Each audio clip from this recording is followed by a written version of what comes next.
Conversation.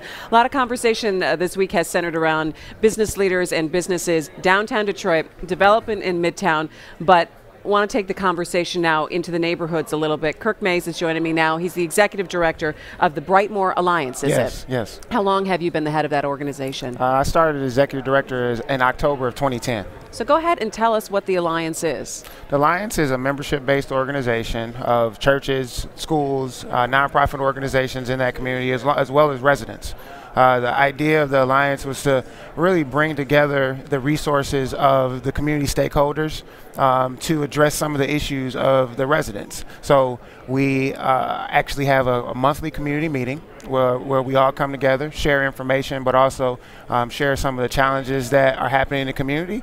After those meetings, in between and along the way, we try to bring stakeholders together, bring nonprofits and churches and the residents to come up with solutions through focused action committees to address some of the challenges in the neighborhood. And the Brightmore community is the northwest area of Detroit. Yes, the northern portion of the northwest area of Detroit. We're bordered by Redford on the west, on the other side of our Telegraph border, the Grandmont Rosedale community on our east, and the Cody Rouge community to our south. So what is on the top of the list in terms of concerns for residents right now? For Brightmore, it's much like a large portion of Detroit, safety and blight. We want to make sure that the environment feels livable, safe, and there's generally a healthy area for kids to walk to school and play. But also, the things that are happening every day around us are just disturbing. Go ahead and give us some examples.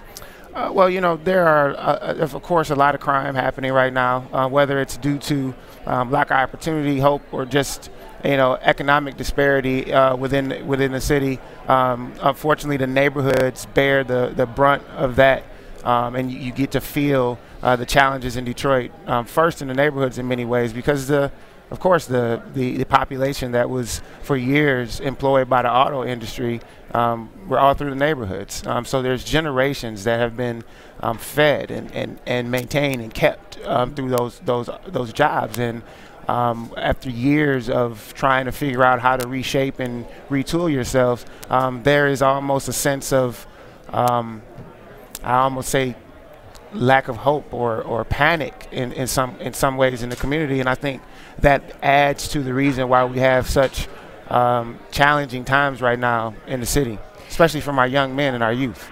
You talk also about blight. Give us an idea in terms of the Brightmore area. I mean, how many streets are full, or are you dealing with a lot of streets that we know there are in large pockets of the city that just have abandoned homes, a lot of vacancies? What is the neighborhood like?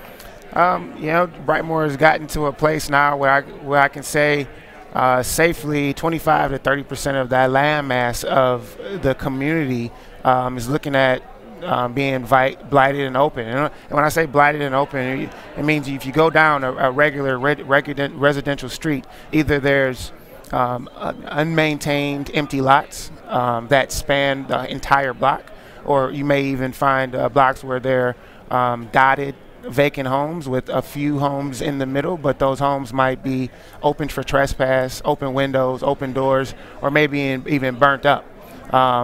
Also, when you have these large areas of open space, it for some reason invites people from outside of the neighborhood to come in and do things like dumping and other illegal activity that just basically helps to pull down the neighborhood. What kind of conversations have you had up here on Mackinac that you think is going to either push some initiatives forward or get you some help into the neighborhood? Well, I have had a ton of great and promising conversations up here, and because there's Does that concern you? Well, no, I think it's good that we're having good conversations. Oh, I thought you said you didn't have a lot of good conversations. I've had a ton of good and promising. I thought you said I haven't had a ton, and I was going to go, sorry. Oh, well, that's not good. Okay, well, sorry. No. I think I've had a great number of good conversations. Good. That have a lot of great potential. And because there's so many, there's huge diversity and leadership here at this conference, I get a chance to talk about a lot of different areas that we'd like to address in the future, from economic development to focusing on early childhood, and the education and the time that needs to be focused during that period of time, but also how we can have more strategic relationship with media partners so that the people in the community know what's going on a positive level, but at the same time they know how to more easily connect and engage with the revitalization of our city. All right, Kirk Mays, Executive Director of the Brightmore Alliance, thank you so much for joining us. Thank you, and Christy. we'll be watching the progress. It's a story that people are talking about.